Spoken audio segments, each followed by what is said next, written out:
ॐ सहना भवतु सहनौ भुनक्तु सह वीर्यङ्करवावहै तेजस्विनावधीतमस्तु मा विद्विषावहै। ॐ शान्ति शान्ति शान्तिः। ॐ आप्यायन्तु ममाङ्गानि वाक्प्राणश्चक्षुश्रोत्रमथो बलमिन्द्रियाणि च सर्वाणि सर्वं ब्रह्मोपनिषदं माहं ब्रह्म निराकुर्यां मा ब्रह्म निराकरोत्। अनिराकरणमस्त्वनिराकरणं मेस्तु तदात्मनि निरतेयमुपनिषत्सु धर्मास्ते मयि सन्तु। ॐ शान्ति शान्ति शान्तिः। हरिः ॐ तत्सत्।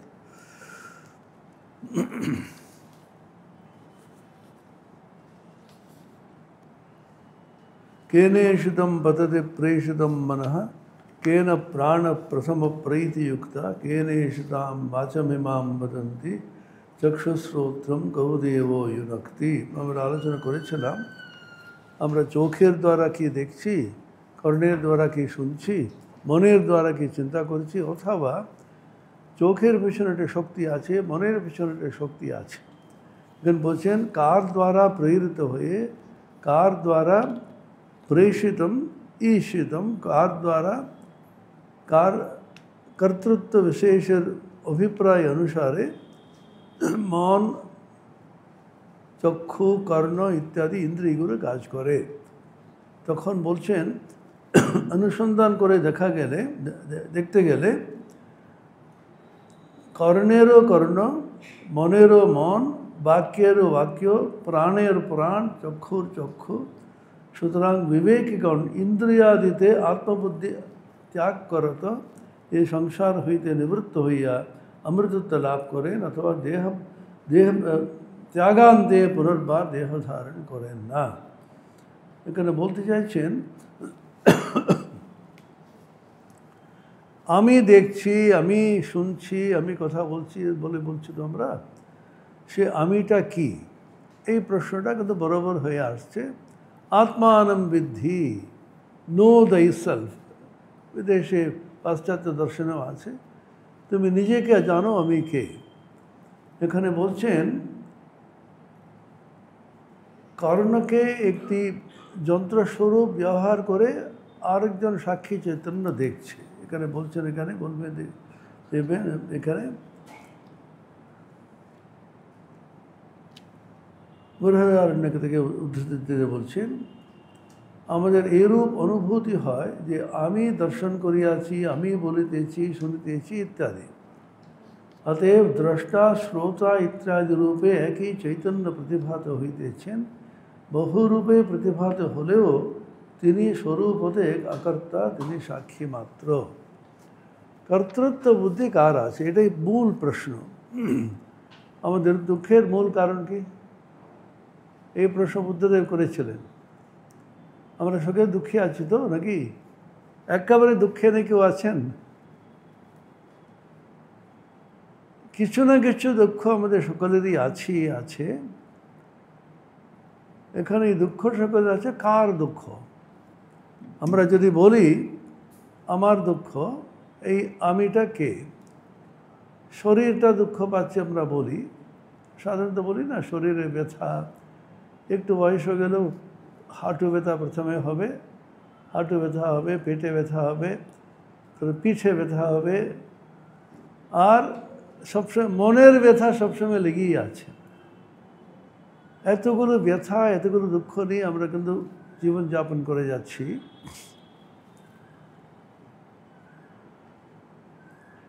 আমার হাঁটুতে ব্যথা, আমার শরীরে ব্যথা ইত্যাদি বলি, সঙ্গে সঙ্গে একটা ইঞ্জেকশন দিয়ে আমাদের ব্যথাটা চলে যাচ্ছে। তাহলে মানতে হবে এই শরীরের ব্যথা নয় কিন্তু, তাই না? শরীরের ব্যথা যদি হতো এটা ইঞ্জেকশন দেওয়া মাত্রই কিন্তু চলে যাচ্ছে কেন? কিছুক্ষণ বাদে আবার আসছে। পেইন কিলার আমরা বলি না, পেইন কিলারে কী হয় আমরা এগুলো চিন্তা করি না অবশ্য, ভারী বেশি চিন্তা করলেই মুশকিল। একজন বলল, দেখুন এসব চিন্তা না করলেই অনেক ভালো আছি, বেশি চিন্তা করলে গোলমাল হয়ে যায়। শরীরেরই ব্যথা যদি শুধু হতো তাহলে এটা ইঞ্জেকশনের মাত্রই কিন্তু শরীরের ব্যথাটা কমে যাচ্ছে। তখন শরীরের ব্যথাটা কি আছে কি নেই? দুটো জিনিস আছে, শরীরের ব্যথাটা রয়েছে কিন্তু অনুভব হয় না, এরকম আছে না? অনেক সময় ব্যথাটা আছে যে অনুভব যে করে সে কিন্তু ঠিক করতে পারছে না। এটা অনেক সময় আমরা যখন খেয়াল করি না, যখন খুব তীব্রভাবে কিছু পড়ে যাচ্ছি, এটা মশা এসে বসে কামড়াচ্ছে, আমরা খেয়ালও করছি না। মন যেখানে আছে সেখানে কিন্তু আমরা অনুভব করি আমার কিন্তু ব্যথা আছে বলে। কেউ আমাকে প্রচণ্ড অপমান করলো, গালাগাল দিল, আমাদের প্রচণ্ড কষ্ট হচ্ছে মনের মধ্যে। কেউ এসে ফ্রেঞ্চ ভাষায়, স্প্যানিশ ভাষায় আমাদের গালাগাল দেয়, আমাদের বিন্দুমাত্র কিন্তু বিকৃতি হয় না। কারণ কি, ওই ভাষা আমি জানি না, এই ভাষাতে আমি এরকম করে বলছে বলে আমি নিজে ভেবে দুঃখটা পেয়ে যাচ্ছি। সেজন্য শ্রী শ্রী মা বললেন, অত্যন্ত সহজ উপায় দুঃখ নিবৃত্তি। বললে বা কি, দুটো শব্দ বই তো নয়, মায়ের কথা। দুটো শব্দ বলে গেল, বলুক না। অনেক সময় আমরা ওইখানে যাওয়ার সময় কুকুর ঘ্যা করতে থাকে না, ওদের ভাষায় হয়তো প্রচণ্ড আমাদের গালি দিচ্ছে, আমরা জানি না তো ওদের ভাষা, কুকুরের ভাষা আমরা জানি না, এত বিরক্ত হয়ে আমাদের কাছে কিন্তু প্রচণ্ডভাবে গালি দিচ্ছে। আমরা সঙ্গে সঙ্গে আমাদের আদর করছি, বিস্কুট খাওয়াচ্ছি। অর্থাৎ এই ব্যথা, দুঃখ, সুখ ইত্যাদি যে অনুভূতি যেটা হচ্ছে ইন্দ্রিয়ের মাধ্যমে হচ্ছে তো নাকি? ইন্দ্রিয়ের মাধ্যমে তো হচ্ছে, নাহলে অনুভূতি হবে কি করে? চোখ আছে বলে দেখতে পাচ্ছি, কানে শুনতে পাচ্ছি, জিহ্বাতে আস্বাদন করতে পারছি, নাসিকাতে ঘ্রাণ নিতে পারছি, ত্বকে কিন্তু স্পর্শ অনুভব করতে পারছি। এই পঞ্চ জ্ঞানেন্দ্রিয়ের দ্বারা জগতের অনুভূতি আমাদের সম্ভব হচ্ছে। তো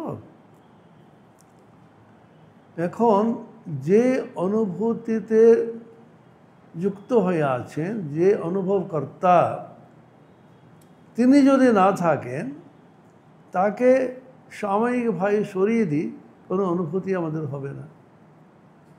আপনি খুব গভীর নিদ্রাতে শুয়ে আছেন, কেউ আপনাকে গেছে যা তা বলে দেয়, তাহলে আপনার কিন্তু রিয়াকশন, প্রতিক্রিয়া কিছু হচ্ছে কি?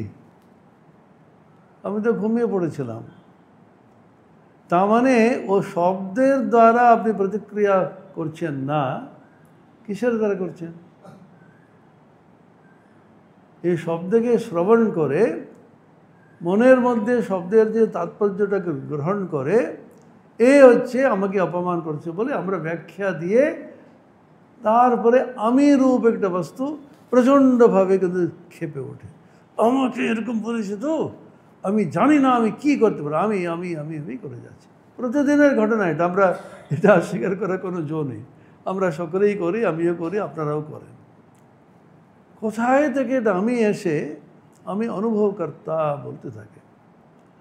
যখন ইঞ্জেকশন দিয়ে পেইন কিলার নিয়ে আমাদের শুইয়ে দিল, আমাদের পেইন অথবা ব্যথা কি যাচ্ছে, অথবা ব্যথার যে অনুভব যে করছিল সেই লোকটাকে আপাতত সরিয়ে দিচ্ছে। ব্যথাটা আমাদের কাছে পৌঁছাচ্ছে কী করে? নার্ভাস সিস্টেম আছে না, স্নায়ু, সেখান থেকে আমাদের কাছে আসছে, আপাতত সেইগুলোকে একটুখানি থামিয়ে দিচ্ছে। অনুভবকর্তা যদি না থাকেন, অনুভবের কোনো মূল্য নেই। দুঃখ যে অনুভব করে, সুখ যে অনুভব করে, সেই না থাকে, সুখ আর দুঃখের দ্বারা আমাদের কোনো প্রতিক্রিয়া হয় না। এটা সহজ কথা তো নাকি? না, এটা কঠিন লাগছে? এটাই উপনিষদ বলছে। এটা উপনিষদ বলে সংস্কৃতে লেখা আছে, কিন্তু এটাই বলতে চাইছে। তুমি সহজভাবে নিজের অনুভূতিকে বিশ্লেষণ করো, নিজের অনুভূতির দ্বারা কি তোমার হচ্ছে এটা দেখো। অনুভবকর্তা যদি না থাকেন কোনো অনুভূতি হতে পারে না।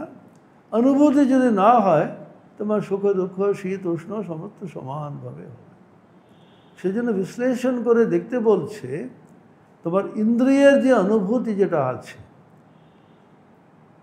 শ্রোত্রের দ্বারা আমি কিন্তু শ্রবণ করছি, চক্ষুর দ্বারা দর্শন করছি ইত্যাদি, সেইগুলোকে শ্রোত্রের দ্বারা হচ্ছে না চক্ষুর দ্বারা হচ্ছে, কিসের দ্বারা হচ্ছে? শ্রোত্র চক্ষু ইত্যাদি ইন্দ্রিয়গুলির পেছনে একটি বস্তু আছে, সে কিন্তু শ্রোত্র এবং চক্ষুর মাধ্যমে এই জগৎকে অনুভব করে। এই পঞ্চ ইন্দ্রিয় যদি না থাকে জগতের অনুভূতি আমাদের হবে? এটা ভেবে দেখুন। এই জগৎ আছে আপনি জানেন কি করে? আচ্ছা, আপনার এতগুলো লোক বসে আছেন, আমি এখানে বসে আছি, এটা কি ঠিক সত্য তো নাকি? কি করে জানলেন? দেখতে পাচ্ছ তো আমি এখানে বসে আছি, সেটাকে দেখছেন, তার জন্য কিন্তু প্রমাণ করার জন্য ভিডিও করতে হবে কি? প্রত্যক্ষ অনুভূতি যখন হচ্ছে তার জন্য কোনো প্রমাণ লাগে না। ঠিক সেরকম একজন আছেন যে অনুভব করছেন ইন্দ্রিয়ের মাধ্যমে, যে মাধ্যমটা পুরো চলে যায়, তাহলে শুধুমাত্র অনুভবকর্তার অনুভব করার যে ক্ষমতাটাই সম্পূর্ণভাবে লোপ হয়ে গেল, তাই না? অনুভবকর্তার যে কর্তৃত্ব চলে যায়। আমি কর্ণের দ্বারা শ্রবণ করছি, সেই শ্রবণ কার্যের আমি কর্তা। এত কঠিন ভাষায় বলছি আমরা, আমি শুনছি, আরে বল না আমি শুনছি, সেটাকে কঠিন করে দার্শনিকরা বলবেন আমি শুনছি এর অর্থ কি জানিস? তো আমি তো জানি তো। না, কঠিন করে বলতে হবে তো। শ্রবণ এটা শব্দ বলে যে বস্তুটা আছে, তার শ্রবণ ক্রিয়া যেটা আছে, শ্রবণ ইন্দ্রিয়ের মাধ্যমে তার শ্রবণ করার কর্তৃত্ব যার আছে সে হচ্ছে শ্রবণকর্তা। সেরকম সবগুলি অনুভূতি। শ্রবণ যিনি করেন, দর্শন যিনি করেন, তার কর্তাই যদি না থাকেন, তাহলে শ্রবণ দর্শন এই ক্রিয়াগুলি কোথায় হয় না। সেই জন্য বলছেন শ্রবণ বলছি আমরা, দর্শন বলছি, সেগুলো যে ইন্দ্রিয়ের মাধ্যমে যেটা হচ্ছে, সেটা কি ইন্দ্রিয়গুলোর মাধ্যমেই হচ্ছে না অন্য কোনো বস্তু তার পেছনে আছে যে ইন্দ্রিয়গুলোকে ব্যবহার করে এগুলোকে দেখছে? এই প্রশ্নটা করছেন। একেবারে সহজ আমাদের দৈনন্দিন অনুভূতির বিশ্লেষণ, আর নতুন করে কিছু নেই এতে।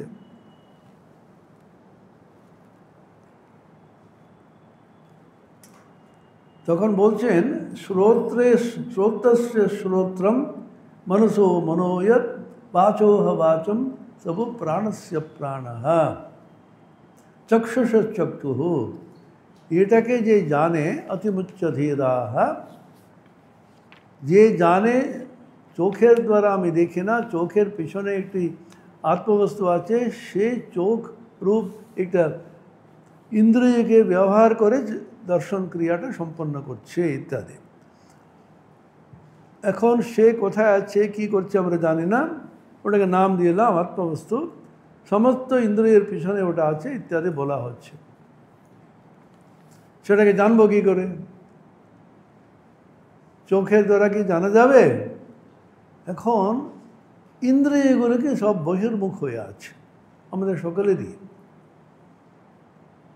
সব সময় বাইরে দেখছে, বাইরের কথা শুনছে, কিছু শব্দ না হলে শব্দ উৎপন্ন করে কানে প্লাগ দিয়ে শুনতে থাকে। আমরা সকলেই দেখছি, আমি কান চুপ করে আছে শান্তিতে, কিন্তু দুটো প্লাগ লাগিয়ে কোথা থেকে মোবাইল ফোন থেকে কোনো থেকে দিয়ে সব সময় শুনতে যায়। আমি একবার প্রথম এগুলো জানতাম না, বেশ কয়েক বছর আগে একজন মোটর বাইকে আসছে, বিশাল হেলমেট তো করতেই হবে, বাধ্যতামূলক। করতে করতে হ্যাঁ আচ্ছা ঠিক আছে তো, আমি ভাবলাম পাগল হয়ে গেছে, নিজে নিজে কথা বলছে। তারপরে হেলমেটটা খুললো, দুটো প্লাগ আছে এখানে, ওয়্যারলেসের মাধ্যমে কি এটা ফোনে কথা বলে যাচ্ছে। আমরা কান, চক্ষু এগুলোকে ব্যবহার করে শোনার জন্য, তার কারণটা হচ্ছে সমস্ত ইন্দ্রিয়গুলোকে বহির্মুখী করে রেখেছে। উপনিষদ বলছেন আমার কোনো দোষ নেই, ভগবান এরকম সৃষ্টি করলেন কেন? উপনিষদে বলছেন, কঠোপনিষদে, পরাঞ্চি খানি বেতনাৎ স্বয়ম্ভূ তস্মাৎ পরাং পশ্যদীনান্তরাত্মন। স্বয়ম্ভূ ব্রহ্মা যিনি আছেন, সৃষ্টিকর্তা, তিনি কী করলেন? সমস্ত ইন্দ্রিয়গুলোকে বহির্মুখী করে ছেড়ে দিলেন। পরাঞ্চি খানি, খানি মানে ইন্দ্রিয়াণি, পরাঞ্চি, পরাক প্রত্যক বলে দুটি শব্দ আছে। প্রত্যেক মানে অন্তরে, পরাগ মানে বাইরে। সমস্ত ইন্দ্রিয়গুলিকে যেহেতু বহির্মুখী করে ছেড়ে দিয়েছেন সৃষ্টিকর্তা, তস্মাৎ পরাং পশ্যতি, যার জন্য সব বাইরে শুনছে, বাইরের দেখছে, সব বাইরে বাইরে বাইরে দেখছে, অন্তরে কিন্তু ঢুকতে চায় না। অন্তরাত্মন ন পশ্যতি, অন্তরাত্মা যে আছে, প্রত্যেগাত্মা অন্তরে, সেটা দেখতে চায় না। কখনো কেউ কেউ ধীর, ধীর মানে বিবেকী, ধিও ইয়ো নঃ প্রচোদয়াৎ, গায়ত্রী মন্ত্রে আছে না, ধী বলতে বিবেক। বিবেকটা কি? পৃথক করে দেখা, এটা সত্য বস্তু, এটা অসত্য বস্তু, এটা নিত্য বস্তু, এটা অনিত্য বস্তু। সেরকম পৃথক করে সদ অসদ বিবেক, নিত্য অনিত্য বিবেক, সবগুলো বিবেক করে করে, ভাগ করে করে, পৃথক করে করে দেখছে। যে ক্ষমতার দ্বারা, যে বুদ্ধির দ্বারা সত্য বস্তুর সঙ্গে অসত্য বস্তুকে পৃথক করা, স্থায়ী বস্তু থেকে অস্থায়ী বস্তুকে পৃথক করা, সৎ থেকে অসৎকে পৃথক করা, নিত্য থেকে অনিত্যকে পৃথক করা, এই পৃথক করে পরিষ্কার করে কোনটা নিত্য, কোনটা অনিত্য, কোনটা সৎ, কোনটা অসৎ, যে বুদ্ধির দ্বারা এটা উপলব্ধি হয় তাকে বলে বিবেক বলা হয়। কশ্চিৎ ধীর প্রত্যেগাত্মানমৈক্ষ, ধীর মানে বিবেকী, সে কী করে? প্রত্যেগাত্মাকে দেখছে। প্রত্যেগাত্মা মানে অন্তরতম প্রদেশে, পঞ্চকোশের অন্তরে, অন্নময়, প্রাণময়, মনোময়, বিজ্ঞানময়, আনন্দময় কোশের অত্যন্ত গভীরে গিয়ে যে আত্মা জ্বলজ্বল করছে অন্তরে, স্বয়ং জ্যোতি প্রকাশ, তাকে যে উপলব্ধি করে প্রত্যেগাত্মানমেক্ষতি, কীভাবে? আবৃত্ত চক্ষুহু, চক্ষু মানে কোন উপলক্ষণে সমস্ত ইন্দ্রিয়গুলোকে ধরতে হবে। উপলক্ষণ বলে একটি ন্যায়ে একটি সিদ্ধান্ত আছে। চক্ষু বলতে শুধুমাত্র চক্ষু নয়, চক্ষু, কর্ণ, নাসিকা, ত্বক, জিহ্বা, সমস্ত জ্ঞানেন্দ্রিয়কে নিয়ে চক্ষু বলা হচ্ছে। উপলক্ষণে উদাহরণ দেওয়া হয়, মা যাচ্ছেন বাজারে, ছেলেটাকে বলে রেখেছেন এই দুইটা রয়েছে এখানে, এই দুইটাকে খুব সাবধানে দেখো, কাকের যেন উৎপাত না হয়, কাকে ভ্যো দধি রাখে বলে চলে গেছে। ফিরে এসে দেখছেন দুইটা খেয়ে নিয়েছে। কী হলো রে? বলে গেলাম। মা, বিড়াল এসে খেয়ে নিয়েছে। তোকে তো বলে গেলাম, তুমি কাক বললে তো কাক তো আসেনি। এটাকে উপলক্ষণ বলে। উপলক্ষণ মানে কাক মানে শুধু কাক না, কাক, বিড়াল, কুকুর, মানুষও হতে পারে, মানুষ এটা খেয়ে নিতে পারে। যে কোনো যেটাকে খেয়ে নিতে পারে সেরকম উপলক্ষণে একটাকে বলে সবগুলোকে বুঝতে হবে। চক্ষু বলতে এখানে সমস্ত ইন্দ্রিয়গুলোকে বলা আছে, জ্ঞানেন্দ্রিয়গুলোকে বলা আছে। কশ্চিৎ ধীর প্রত্যেগাত্মানমেক্ষত আবৃত্ত চক্ষুহু। আবৃত্ত মানে চক্ষুগুলো এরকম ঘুরে আছে, ওটাকে এরকম উল্টো দিকে ঘোরাও, এটা আছে ওটা এরকম ঘোরাও। অন্তর্মুখীনতা প্রত্যেক প্রবণতা বলা হয় না। প্রত্যেক মানে অন্তরে, পরাং মানে বাইরে। প্রত্যেক প্রবণতা, ওর প্রবণতাটা হচ্ছে সবসময় অন্তরে যাওয়া, সবসময় যেন ধ্যানস্থ হয়ে যাচ্ছে। আর বাইরের দিকে না যাওয়ার যে প্রবণতা, সেটাকে বলে ধ্যান, সেটাকে বলে অন্তর্মুখীনতা আমরা বলি। আবৃত্ত চক্ষুঃ কিসের জন্য করেন উনি? বেশ কষ্ট আছে। শঙ্করাচার্য ভাষ্যতে বলছেন সেরকম জানো, অতি কঠিন, স্বাভাবিকভাবে বাইরে ধাবিত হচ্ছে মন ইন্দ্রিয়গুলি, সেইগুলিকে থামিয়ে অন্তরের দিকে নিয়ে যাওয়া কীরকম জানো? গঙ্গায়া স্রোত প্রবর্তনমিব। উনি বলছেন গঙ্গা বয়ে যাচ্ছে, গঙ্গার স্রোতটাকে উল্টো দিকে নিয়ে গিয়ে আবার গোমুখের দিকে নিয়ে যাওয়া। গঙ্গার স্রোতটাকে থামিয়ে উল্টো দিকে নিয়ে গিয়ে আবার তার মূল উৎসের মধ্যে নিয়ে যাওয়ার যত কঠিন, ঠিক সেরকম পরাণ যেখানে বাইরে ধাবিত হচ্ছে মন ইন্দ্রিয়গুলোকে থামিয়ে সেইগুলোকে অন্তর্মুখে নিয়ে যাওয়া। সেখানে বলছেন এখানে গেলে কি হবে? ইন্দ্রিয়গুলোর দ্বারা ওটা জানা যাবে না, অতীন্দ্রিয় বস্তু। এটা বারবার বলছেন, ইন্দ্রিয়ের দ্বারা যেটা জানা যায় ইন্দ্রিয় গোচর বস্তু, এটাকে বলা হয় ইন্দ্রিয়জ প্রত্যক্ষ। আমি আপনাদের সব দেখে যাচ্ছি, এটা কি ওটা? ইন্দ্রিয়ের দ্বারা যে প্রত্যক্ষ অনুভূতি, ইন্দ্রিয়জ প্রত্যক্ষ। আরেক রকম জ্ঞান হয়, ইন্দ্রিয়ের দ্বারা জ্ঞান হয় না, অতীন্দ্রিয় যোগজ প্রত্যক্ষ। এটা স্বামী বিবেকানন্দের কথা। অতীন্দ্রিয়, ইন্দ্রিয়ের দ্বারা নয়, ইন্দ্রিয়ের ঊর্ধ্বে গিয়ে অতীন্দ্রিয় যোগজ প্রত্যক্ষ। যোগের প্রক্রিয়ার মাধ্যমে, অতীন্দ্রিয় প্রত্যক্ষের মাধ্যমে যে জ্ঞানটা হয়, অতীন্দ্রিয় যোগজ প্রত্যক্ষ বলে ওঠে। ইন্দ্রিয়ের অনুভূতি অত্যন্ত সীমিত। ইন্দ্রিয় কতটুকু দেখতে পারে? এখান থেকে এইটুকু দেখতে পাচ্ছি, বায়না করে নিয়ে আরও দূরে দেখবেন, টেলিস্কোপ দিয়ে অনেক দূরে দেখা যাচ্ছে। তবুও বলছেন লক্ষ লক্ষ কোটি কোটি অনেক গ্যালাক্সিজ রয়েছে, অনেক রকম সূর্য চন্দ্র তারা রয়েছে, সেগুলো এখান থেকে সেভারাল মিলিয়ন লাইট ইয়ার্স দূরত্ব আছে বলছে বিজ্ঞানীরা। বলছেন লাইট ইয়ার বলে জানেন তো? ইয়ার মানে বছর, লাইট মানে আলো। আলোর গতিবেগ কি সকালে পড়েছেন স্কুলে? 1,86,000 মাইলস পার সেকেন্ড। মেট্রিকে বলছে 3 × 10⁸ মিটার্স পার সেকেন্ড।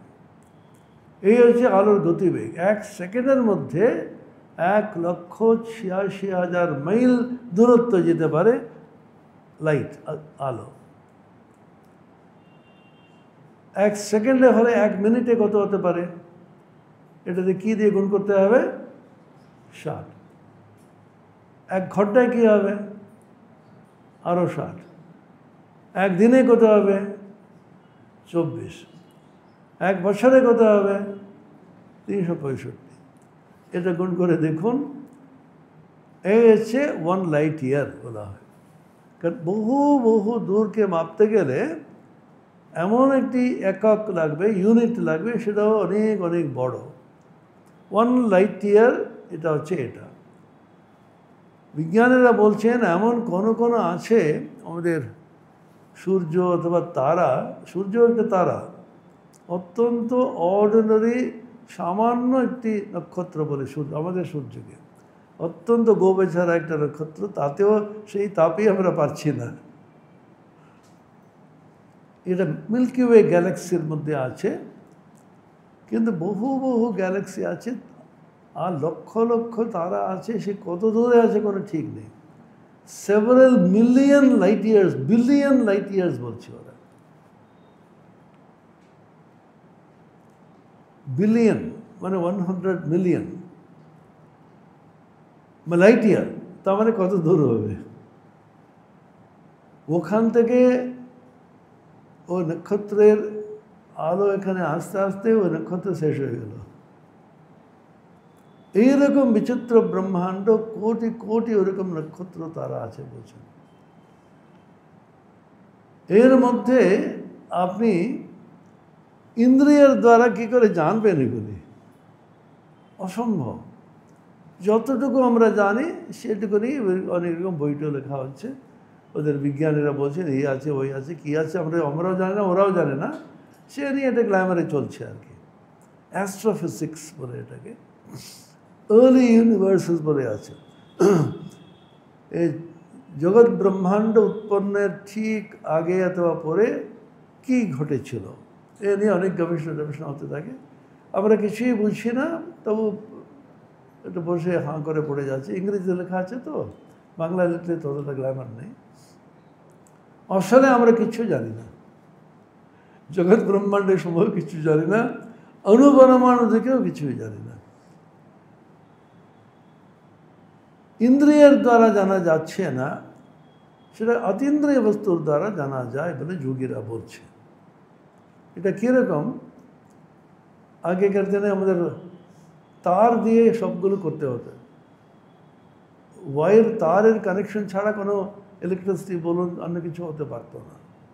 এখন ওয়্যারলেস যখন আবিষ্কৃত হলো তখন দূরত্ব অনেক বেশি, ওখান থেকে আপনি ওয়্যারলেসে ধরতে পারেন। সেরকম অনন্ত কোটি কোটি মাইল দূরত্ব আছে, সেটাও কিন্তু ওয়্যারলেসের দ্বারা ধরা যেতে পারে কি না, ওই রকম ওয়্যারলেস কি আছে, ওই রকম একটা মন, সূক্ষ্ম মন আছে কি না, এটা আবিষ্কার করে করে বার করার চেষ্টা করে যাচ্ছে। সেজন্য বলছেন ইন্দ্রিয়ের দ্বারা ওটা জানা যায় না। ইন্দ্রিয় বলতে চক্ষুর দ্বারা জানা যায় না, মনের দ্বারা জানা যায় না, বাকের দ্বারা জানা যায় না, এগুলো তো ইন্দ্রিয়। না তত্র চক্ষুর গচ্ছতি ন বাক গচ্ছতি নো মনঃ ন বিদ্মো ন বিজানীমো যথৈদমনুশিষ্যাৎ। না তত্র চক্ষুর গচ্ছতি, চক্ষুর দ্বারা ওখানে জানা যায় না। গচ্ছতি বলতে গমন মানে অবগতি অথবা গতি, প্রাপ্তি অর্থে কিন্তু গচ্ছতি বলা হয়। গম ধাতু মানে আমি ওখানে গেলাম, মানে কি ওই স্থানকে আমি প্রাপ্ত হলাম, তাই তো? আপনি হলের মধ্যে এলেন, প্রবেশ করলেন, ওই জায়গায় ও গেছে, গচ্ছতি মানে ওই স্থানকে প্রাপ্ত হয়েছে। প্রাপ্তি, গতি, এটাকে অবগতিও হতে পারে। অবগতি মানে জানা, মনের দ্বারা অনেক দূর গিয়ে অবগতি আমাদের হয়। শরীরের দ্বারা কিন্তু অনেক কম হয়, শরীর স্থূল তো, এখান থেকে হাঁটতে হাঁটতে আর পারছে না, মন চট করে চলে যায়। আচ্ছা, মনের গতি কত? আলোর গতিতে আমরা বললাম what is the speed of thought, এক মুহূর্তের মধ্যে কত দূর কোথায় চলে যাচ্ছে কোনো ঠিক নেই। ইনফিনিটি বলছি আমরা। না তত্র চক্ষুর গচ্ছতি না বাক গচ্ছতি, বাকের দ্বারা জানা যায় না, ওই প্রাপ্ত হয় না। বাক ওখানে গিয়ে আবার কিন্তু ফিরে আসে। না তত্র চক্ষুর গচ্ছতি না বাক গচ্ছতি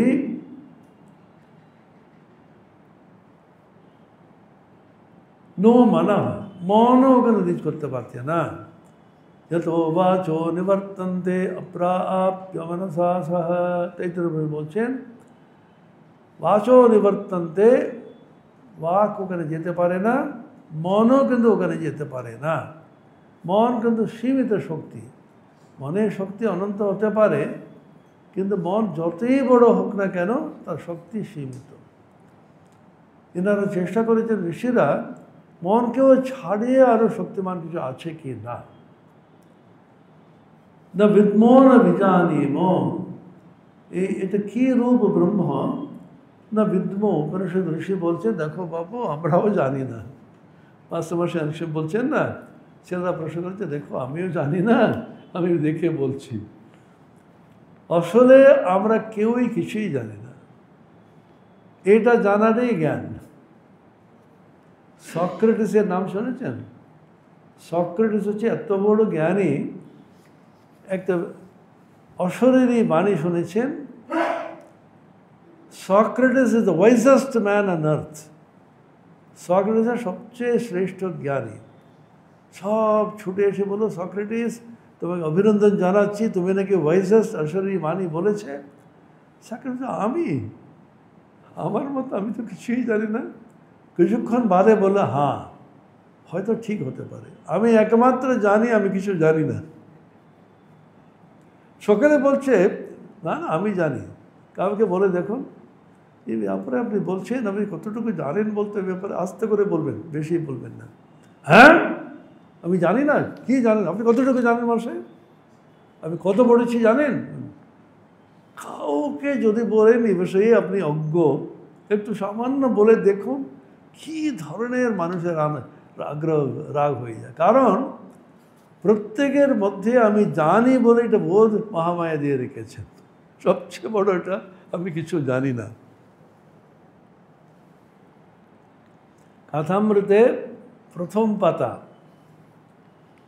শ্রী শ্রী রামকৃষ্ণ কথামৃত বলে একটা বই আছে, জানেন নিশ্চয়ই। প্রথম পাতা, শ্রীমর প্রথম দর্শন। ঠাকুর জিজ্ঞাসা করছেন, তোমার বিবাহ হয়েছে? আজ্ঞা হ্যাঁ। ওরে রামলাল বিবাহ করে ফেলেছে। কিছুক্ষণ বাদে বলছেন, তোমার পরিবার কেমন? পরিবার মানে স্ত্রী। তোমার পরিবার কেমন? বিদ্যাশক্তি না বিদ্যাশক্তি? বিদ্যাশক্তি বলে স্বামীকে আধ্যাত্মিক পথে সাহায্য করে। অবিদ্যাশক্তি মানে ওকে কিচ্ছু করতে দেবে না, ধ্যান করতে দেবে না, মন্দিরে যেতে দেবে না, আমাকে সিনেমাতে নিয়ে চলো, ওখানে নিয়ে চলো, সব সময় ভোগের দিকে মন। স্বামী চাইছেন বসে একটু ধ্যান করি, কী ধ্যান ট্যান করে যাচ্ছে, চল সিনেমায় যাব। ঠাকুর বলছেন আধ্যাত্মিক পথে যে বিঘ্ন সৃষ্টি করে তাকে অবিদ্যাশক্তি বলতেন উনি। তখন জিজ্ঞাসা করলেন, তখন মাস্টারমশাই খুব এটা বুঝতে পারছেন না কি বিদ্যাশক্তি। আগে ভালো কিন্তু অজ্ঞান। আগে মানে লেখাপড়া করেন, তখনকার দিনে মেয়েরা স্কুলেও যেত না, স্কুলে পাঠানোই হতো না। সেখান থেকে 100 বছরে কত দূর এসে গেছি আমরা। এখানে মেয়েরাই সর্বত্র। কিছুদিন বা এমন সময় আসবে ছেলেরা বসে কিন্তু রান্না করবে, ছেলেগুলোকে দেখবে, মেয়েরা চাকরি করবে। সর্বত্র আছে মেয়েরা। আমাদের ইউনিভার্সিটিতে আস্তে আস্তে কিন্তু মেয়েদের সংখ্যাটা শুরু হলো। অনেকে বলে কি মেয়েদের কি নেবে? ওরা মেয়েদের না দিলে ইউনিভার্সিটি বন্ধ হয়ে যাবে। জেন্ডার ডিসক্রিমিনেশন জানেন তো নাকি? সবসময় বলছে আমাদের মধ্যে কোনো ডিসক্রিমিনেশন, বিভেদ হতে পারে না। কেন আমরা পারবো না? তখন আস্তে আস্তে করে প্রথম অল্প অল্প ছিল, সায়েন্সে একটু কম। এখন এগ্রিকালচার ডিপার্টমেন্টে নরেন্দ্রপুরে আমাদের আছে, প্রথম 30-70 ছিল, এখন 70-30। 70% হচ্ছে মেয়েরা, তারপরে 30 হচ্ছে ছেলেরা। এমন হবে একদিন মেয়েরা ছেলেদের র্যাগিং করবে, কোনো কোনো সময় ক্ষেত্রে হয়। কারণ শিক্ষার মান বেড়ে গেছে, সকলের বুদ্ধি আছে, মেয়েরা বসে বসে শান্ত হয়ে পড়তে থাকে, ছেলেরা বহির্মুখ খালি ঘুরতে থাকে। তাহলে কী করে হবে? আর মেধাটাও অনেক বেশি। আপনি দেখুন জ্ঞান সংক্রান্ত যত শব্দ সংস্কৃতে সব হচ্ছে স্ত্রীলিঙ্গ। সরস্বতী, বাগদেবী স্ত্রীলিঙ্গ। ওখানে কিন্তু পুরুষকে দেয়নি, পুরুষকে করতে পারতো একটা বেচারা। মেধা স্ত্রীলিঙ্গ, বিদ্যা স্ত্রীলিঙ্গ, ধী স্ত্রীলিঙ্গ, প্রজ্ঞা স্ত্রীলিঙ্গ, সমস্তগুলোকে। কারণ অধিষ্ঠাত্রী দেবতাকে সরস্বতীকে করে দিয়েছে। আজ্ঞা ভালো কিন্তু অজ্ঞান। ঠাকুর বিরক্ত হইয়া, মনে আছে, আর তুমি জ্ঞানী, মাত্র 3টি শব্দ, চাবুক মারার মতন। মাস্টারমশাই লিখছেন, মাস্টারমশাই কি উন্নত মানুষ না হলে এটা তার অহংকার চূর্ণ হইল। বলছেন জ্ঞান কাকে বলে, অজ্ঞান কাকে বলে মাস্টার তখনও জানিতেন না। তিনি মনে করিলেন প্রচুর বই পড়লে জ্ঞান হয়, বই না পড়লে জ্ঞান হয় না। পরবর্তীকালে জানিতে পারিলেন ঈশ্বরকে জানাই জ্ঞান, ঈশ্বরকে না জানা অজ্ঞান। সেজন্য আমরা সকলেই কিন্তু জ্ঞানী বলে নিজেকে ভেবে যাচ্ছি। কতটুকু জানেন? একেবারে বিখ্যাত নোবেল পুরস্কার প্রাপ্ত লোকও এই জগৎ ব্রহ্মাণ্ডের সম্বন্ধে এইটুকুই জেনেছে। নিউটনের বিখ্যাত কথা আমরা ছোটোবেলায় পড়েছি না, নিউটন শ্রেষ্ঠতম বিজ্ঞানী, তারপরেই আইনস্টাইনের কথা বলা হয়। তিনি নাকি বলতো, I seemed to myself like a child playing on the seashore, picking up a pebble here and there, while the vast ocean of infinite knowledge lies before me. আমি সমুদ্রের ধারে ওখানে ঘুরে ঘুরে দু একটা নুড়ি পাতা কুড়িয়ে কুড়িয়ে বেড়াচ্ছি, কিন্তু আমার অজানা যে বস্তু বিশাল সমুদ্রের মধ্যে পড়ে আছে কতটুকু আমি জেনেছি। আমরা জেনেছি এইটুকু হতে হলে আমরা জানি না হচ্ছে বিশ্ব ব্রহ্মাণ্ড জুড়ে। এটা কে বলছে? বাগদেবী সরস্বতী নাকি নিজে বলছেন আমি কতটুকু জানি। ছান্দোক্য উপনিষদে একটা গল্প আছে। ভারদ্বাজ ঋষি জ্ঞানের প্রতি অসম্ভব তার পিপাস, এটাও জানবো ওটা, এই বেদ জানবো, সমস্ত বেদ শেষ করে দিলেন, চতুর্বেদ। তারপর ষষ্ঠ বেদাঙ্গ শিক্ষা, এখানে ঋগ্বেদ, যজুর্বেদ, সামবেদ, অথর্ববেদ, শিক্ষা, কল্প, ব্যাকরণম, নিরুক্তম, ছন্দ, জ্যোতিষ। আয়ু ফুরিয়ে এলো, আর একটা আয়ুতে কত পড়বে? তারপর প্রজাপতি এসে বললেন তুমি কি চাও? আরও জন্ম চাই, আরও বেদ পড়তে চাই, আরও পড়ো, আরও পড়ো। জন্মের পর জন বেদ পড়ে পড়ে পড়ে তারপরে প্রজাপতি এসে এখন থাম, তুই যা পড়েছিস না, এতদিনে পড়েছিস যেটা, সেটা হচ্ছে এইটুকু। সামনে দেখতে পাচ্ছিস? তাহলে বিশাল পাহাড়, এইগুলো হচ্ছে সব তুমি এখনো পড়া জানা হয়নি। সেজন্য বুঝতে হবে আমাদের কিন্তু জ্ঞানটা অতি সীমিত, যতটুকু আমরা জানি বেশি লাভ হবে না। আমরা অন্তত জানি না বলে জানাটাই বড় জ্ঞান। কিন্তু আমি জানি না বলে চট করে কেউ বলি না এই ব্যাপারে, এই ব্যাপারে আমি খুব এটা জানি না। হ্যাঁ হ্যাঁ আমি জানি, এখন ইদানিংকালে তো আমি চর্চা করি না, তো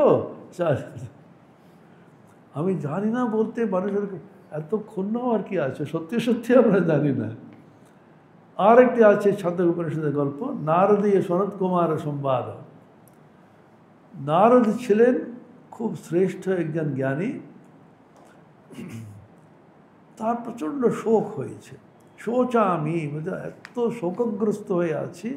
কোনো কিছু সময় দেখবেন অকারণে আপনার কিন্তু খুব শোক এসে বসে আছে, কি বলছেন আর কিছুই ভালো লাগছে না, কি যে করব। শোকগ্রস্ত হয়ে শোকের দ্বারা গ্রাস হয়ে তুমি বসে আছো। তখন দেখলেন আত্মজ্ঞান না হলে কিন্তু শোকের পারে যাওয়া যাবে না। তারাতি শোকম আত্মবিদ।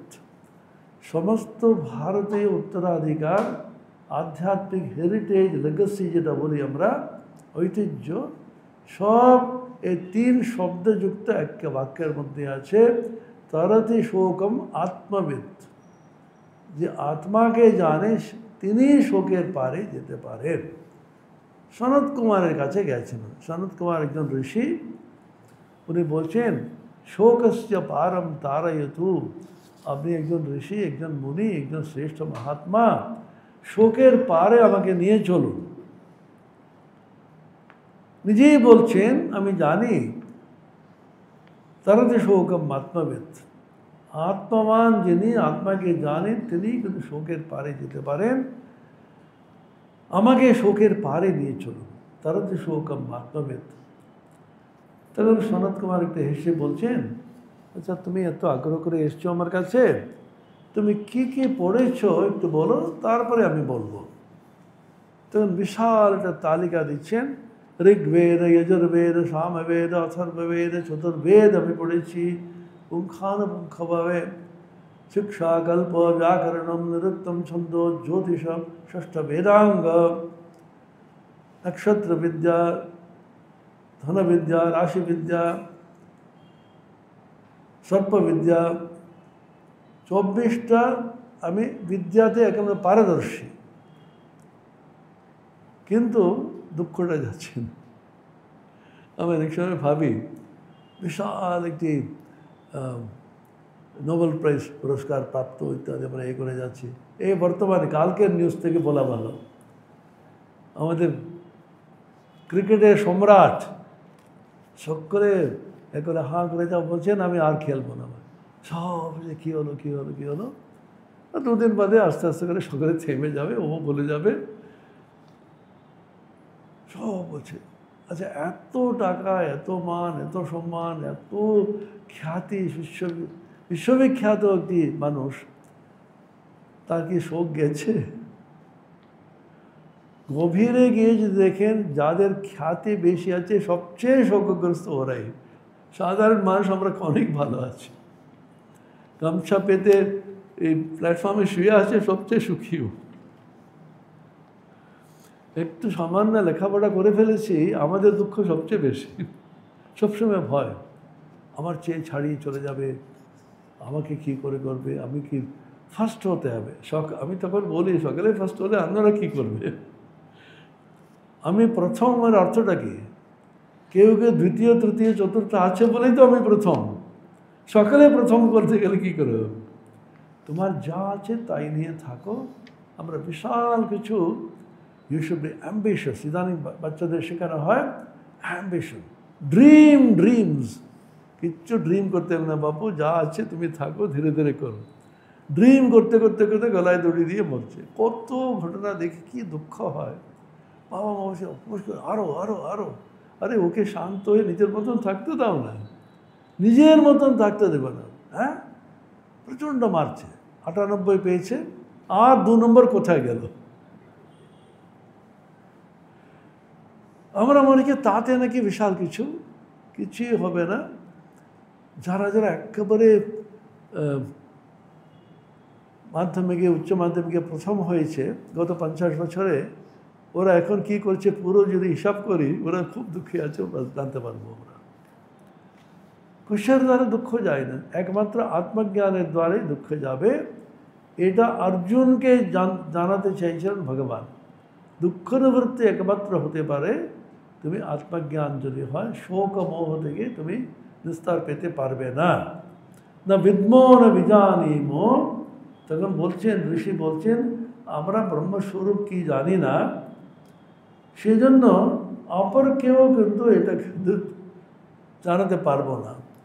আমাদের সমস্যাটা হচ্ছে অপরকে জ্ঞান দিতে হবে। এটা ঠাকুর বলেছেন, এই কলকাতা লোকের একটা, কলকাতা লোক বলতে আমরা সব তথাকথিত শিক্ষিত লোক, একটু লেখাপড়া করে ফেললো, আর যত ডিগ্রি বাড়ছে ততই অহংকার বাড়ছে, তার মূর্খতা বাড়ছে, তার রাগ দ্বেষ বাড়ছে, আর প্রচণ্ড ঈর্ষা বাড়ছে। কি লাভ হলো এই শিক্ষাতে?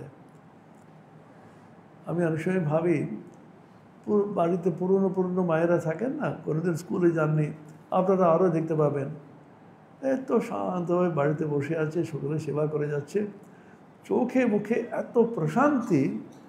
আর নাতিনা এসে কাঁদতে থাকবে, আমার এরকম হয়ে গেল, বলতেন, ওরা সান্ত্বনা দেবে, বাবা এরকমই হয়, এটা নিয়ে বিচলিত হওয়ার কোনো কারণ নেই। ওদের মধ্যে কি তৃপ্তি, কি আনন্দ কোথা থেকে এলো? যত বেশি আমি এটাও চাই, এটাও চাই, এটাও চাই, কিছু যা আছে সেটা নিয়ে আনন্দ থাকে। এনাকে দেখুন না, এনাকে দেখে মানুষ শিক্ষিত না হতে পারে, এর চেয়ে কিন্তু দুঃখ আর নেই। কী ছিল ওনাকে আপাত দৃষ্টিতে? নিজের স্বামীকে সব মাসে একবারও দর্শন করার সুযোগ পেলেন না উনি, তাতে ওর ক্ষোভ নেই। শান্ত হয়ে থাকো, যা ঈশ্বর ইচ্ছা, যা পাওয়া পাও। নাহাবাদ খানা দেখেছেন তো আপনারা দক্ষিণেশ্বরে? আমরা ওই ঘরে গেলে রেগে মেঘে, এখানে কেউ থাকবে নাকি, মানুষ থাকবে এখানে, কুকুরও থাকতে পারবে না, চেঁচামেচি করে বাড়িতে কত ঝগড়া আমরা করি, এটা ঠিক নেই, ওটা ঠিক নেই, এটা আমি চাই, ওটা আমি চাই। শান্তভাবে ছিলেন। সকালে 2:30-3টের সময় গিয়ে স্নান টান করে শৌচাদি করে চলে আসতে হবে, আর ঘর থেকে বেরোতে পারবেন না। কি বলছেন? দুঃখ কি বাবা জীবনে আর জানতাম না, হৃদয়ে যেন আনন্দের পূর্ণ ঘর সদা বিরাজিত। আনন্দটা আসে অন্তর থেকে। সেজন্য বলছেন আমি জানি না তাহলে অপরকে কি বলবো। মাস্টারমশাই বলছেন না, মনে আছে, তুমি সাকারে বিশ্বাস করো না নিরাকারে বিশ্বাস? আমি নিরাকারটা ভালো লাগে, তা বেশ, কিন্তু মনে করবে না সাকার হতে পারে না। তিনি সাকার, তিনি নিরাকার, সাকার নিরাকারের পারে আরও কত কি ঠাকুর বললেন। কিন্তু তিনি বলছেন তবে মাস্টারমশাই এটা বুদ্ধিমান তো, তখনকার দিনে কি অসাধারণ জ্ঞানী আপনি জানেন না। তবে তর্ক আপনি কি বলছেন, বাটটা হচ্ছে সবচেয়ে শত্রু ওদের। কিছু বলার পরে হ্যাঁ আপনি বলছেন যখন মহারাজ ঠিকই আছে, কিন্তু মানে আমি মানছি না।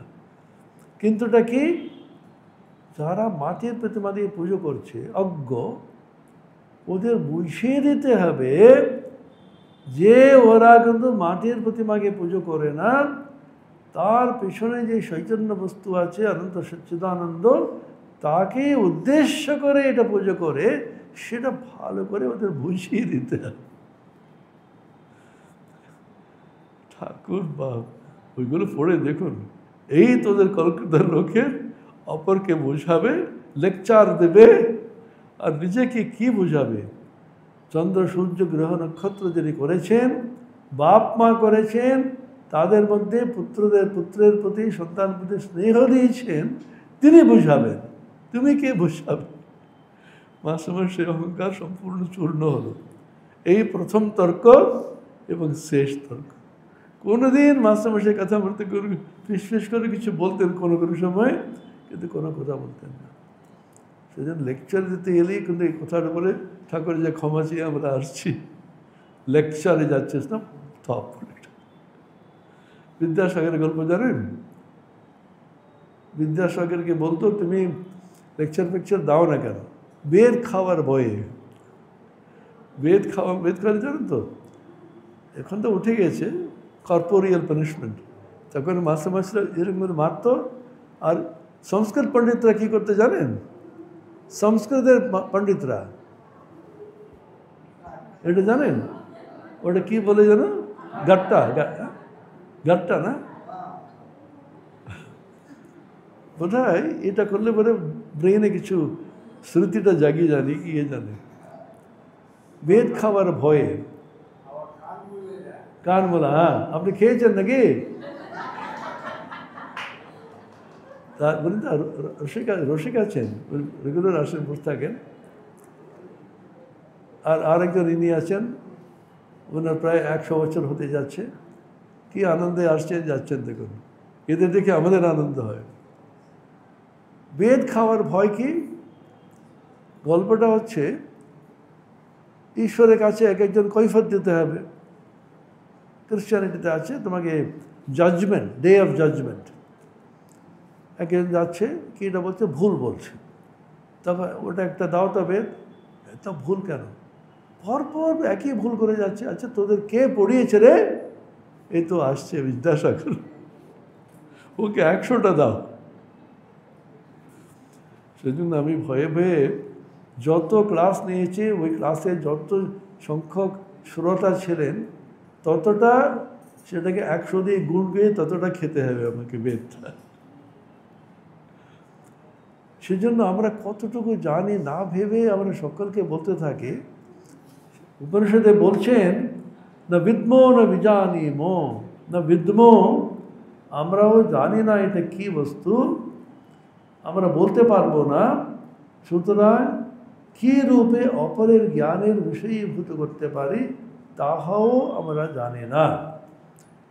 পদটিকা দিয়েছেন এখানে, 2টি পদটিকা আছে। ব্রহ্ম মনের মন, ইন্দ্রিয়ের ইন্দ্রিয়।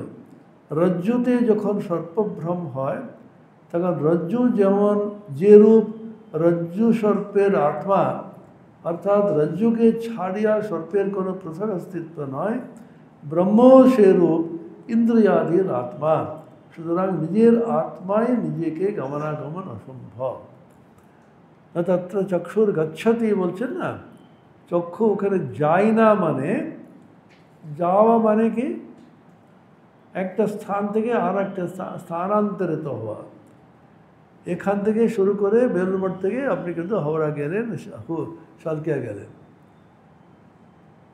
আপনি একটা বিন্দু এ থেকে বিন্দু বিতে গেলেন, এ থেকে বিকে গমন বলা হয়, বি থেকে এতে আসা আগমন বলা হয়।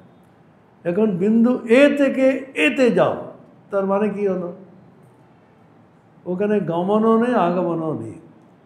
সেরকম চক্ষু ওখানে যেতে পারে না বলতে, চক্ষুরই আত্মস্বরূপ হচ্ছে সে আত্মা। রজ্জুতে সর্পভ্রম হয়, সর্পের আত্মা হচ্ছে রজ্জু। রজ্জু যদি না থাকতো সর্প কোনোদিনই ভ্রম হতো না। সেজন্য সর্পের পৃথক অস্তিত্ব নেই আত্মাকে ছেড়ে।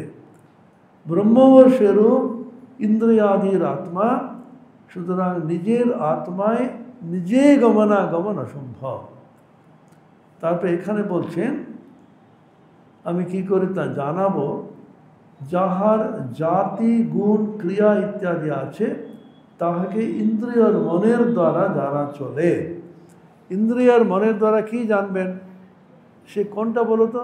আরে ওখানে যাচ্ছে একটু দেখে, আরে পাকা চুল ওই লোকটা, কেন লক্ষণ চাই, কোনো বিশেষণ চাই। জাতি, কুল, এ ভারতীয়, এ হচ্ছে আমেরিকান, এই ধরনের জিনিস। জাতি গুণ ক্রিয়া, সে ওখানে পাথর কাটছে না, মেসন, ও আমাদের জাতির দ্বারা, গুণের দ্বারা, ক্রিয়ার দ্বারা কাউকে চিহ্নিত করে যাচ্ছি, তার দ্বারা ওকে জানছি।